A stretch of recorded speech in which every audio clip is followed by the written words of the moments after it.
Blake Lively is finally exposing Justin Baldoni. This could be bad. Blake Lively accuses Justin Baldoni of weight-shaming her on the set of It Ends With Us. The allegation is made in a legal complaint filed by Blake against her former co-star and director on the film. Blake Lively is back in the news, and this time it's something super serious, guys. She's sending out a lawsuit to Justin Baldoni, and it feels like it's straight out of a movie. So you just broke into my building? I have a really nice view.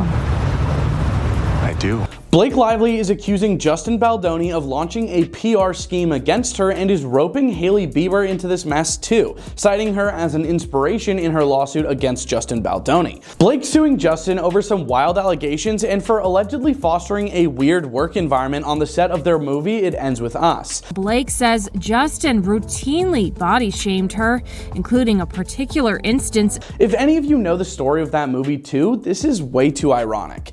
Justin co-starred and directed in the movie with Blake and has, of course, denied the allegations vehemently. Blake's team say that some text messages included as part of the legal filing of the whole thing reveal a multi-tiered plan that Mr. Baldoni and his team described as some sort of social molding designed to destroy Miss Lively's reputation, which they say began after she raised concerns about conditions on set. Rumors were already swirling overhead about a rift forming between Blake and Justin during their press run in the summer of 2024 after the attentive fans noticed how cold they were to each other on the red carpet. Now Blake is showing us that sometime before August 2nd, Justin hired Melissa Nathan. Basically, she's a management expert whose previous clients included Johnny Depp. He hired her as part of a PR team that also contained the publicist Jennifer Abel. In Blake's lawsuit, Blake included an alleged text that Justin sent to Jennifer Abel, which was a screenshot of a thread on X or Twitter about the rumors that were spreading about Hailey Bieber early in 2024, along with the message, "This is what we would need." It's worth noting up front, Hailey Bieber had nothing to do with the alleged smear campaign against Blake. Her name just happens to pop up in Justin's messages as a point of inspiration. That's where things take a darker turn. According to Blake's lawsuit, her suspicions about Justin started long before the cameras started rolling. She claims she was wary of him from day one, and the two clashed over Justin trying to add gratuitous scenes to It Ends With Us. I'm sure you can guess what the nature of these scenes were. The tension only escalated on set, culminating in an HR showdown where Blake laid down her boundaries. Conditions had to be met, including the addition of an intimacy coordinator before she'd even consider returning to work after the writer's strike. But apparently, Justin had other plans brewing. Sometime before August 2nd, he brought in the management heavyweight Melissa, famous for handling Johnny Depp's PR storms, to help manage things, along with the publicist we talked about earlier too, Jennifer.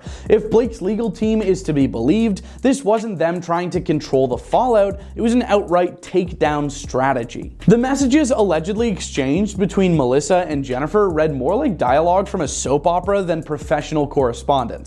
In one alleged text, Melissa brags about her ability to bury anyone, replying to Jennifer's comment that Justin wanted Blake to feel like she could be buried. Melissa wrote, "But you know, when we send over documents, we can't send over the work we will or could do because that could get us in a lot of trouble." And look where they are now. And if you thought that was chilling, it gets worse. Melissa allegedly joked about sending Jennifer a present with the follow-up, "Don't worry, I didn't remove her and send her in a box to your house." Jennifer's response, a casual, "Dang it," in all caps. Seriously, who jokes about that? It wasn't all talk either. In another exchange, Jennifer reportedly admitted to having thoughts about planting negative stories about Blake being not that great to work with. At first, fans assumed the feud between Blake and Justin was about creative differences. Justin wanted the film to focus on the heavy themes of the main subject of the original book, while Blake thought it should strike a more hopeful tone. But Blake's lawsuit suggests that the issues ran far deeper. The backlash against Blake during the press tour, where she was called out for her tone-deaf interviews that glossed over the film's themes, might not have been entirely organic. Justin's messages show he was more than ready to use the criticism to his advantage. "What is the TikTok strategy?" he allegedly asked his team. "I'd like you guys to start posting me only talking about the theme and why this movie is so important." Meanwhile, more wild accusations about Justin's on-set behavior began trickling into the press, and let's just say, they're not pretty. Blake didn't hold back in her lawsuit, and the claims about Justin's behavior are jaw-dropping. She alleged that he barged into her trailer uninvited on more than one occasion while she was either getting changed or feeding her baby. He's also accused of making certain comments about her size and lingering a little too long during scenes where they were smooching. Oh, and there's the claim that he showed her a wild video of his wife. Yes, you heard that correctly. A January meeting between Blake, Justin, and studio reps were supposed to fix things, with changes like hiring an intimacy coordinator being put into place. But according to Blake, she was already done. Behind the scenes, Justin's PR team was reportedly in overdrive, working to protect his reputation while smearing Blake's. A media strategy document included in the lawsuit allegedly outlines plans to discredit Blake by pointing out her less than favorable reputation in the industry. It even accused her of creating an imbalance of power by involving her husband, Ryan Reynolds. Speaking of Ryan, Justin's team allegedly saw him as another way to turn the narrative against Blake. In one alleged message, Justin floated the idea of flipping the script after a leak about Ryan calling the film's original script a disaster. My partner asked about flipping the narrative from this leak this AM, which I can only assume AM means this morning in studio speak. I don't know. Justin reportedly wrote that, suggesting they could use Ryan's comments to target Blake. If you thought things couldn't get any messier than they already are, think again. According to the document, some crew members reportedly lost their jobs because of Blake's insistence on taking creative control of It Ends With Us, and Justin wasn't having any of it. Through his lawyer, Brian Friedman, Justin came out swinging with a fiery statement refuting the claims in Blake's lawsuit. It is shameful that Miss Lively and her representatives would make such serious and categorically false accusations, Friedman said. Calling the lawsuit a desperate attempt to fix her negative reputation, he also pointed out that Blake's interviews and press appearances during the film's campaign were all public and unedited, essentially saying the backlash she received was her own doing.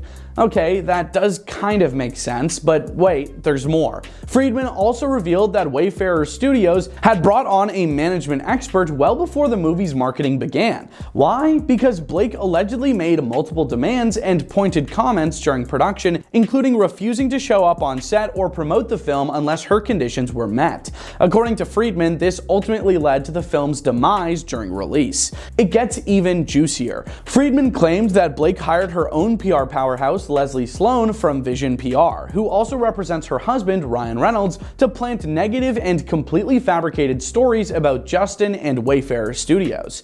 This, he said, was another reason the studio decided to hire a team of their own, preparing for the storm Blake might unleash. However, Friedman was quick to emphasize that Wayfarer Studios never went on the offensive. The representatives of Wayfarer Studios still did nothing proactive nor retaliated, he said, claiming the studio only responded to media inquiries to ensure balanced and factual reporting. He also took aim at the evidence included in Blake's lawsuit, calling it cherry-picked and lacking proof of any proactive moves by Justin's team. Instead, Friedman brushed it off as nothing more than internal scenario planning, which he said is standard in the PR world. Blake, of course, isn't staying quiet. In response to Friedman's fiery statement, she denied planting any negative stories about Justin or his studio. I hope that my legal action helps pull back the curtain on these retaliatory tactics, she said, making it clear that her lawsuit is about more than just personal vindication. This isn't just about me, it's about protecting others who may be targeted. Blake's not just defending her own reputation here, she's positioning herself as a whistleblower, calling out what she describes as a weird system of retaliation against anyone who dares to speak up. What do you guys think about Blake Lively now? Is she revealing what's really going down in Hollywood? Let me know in the comments, and I hope you guys have a great day. Peace out.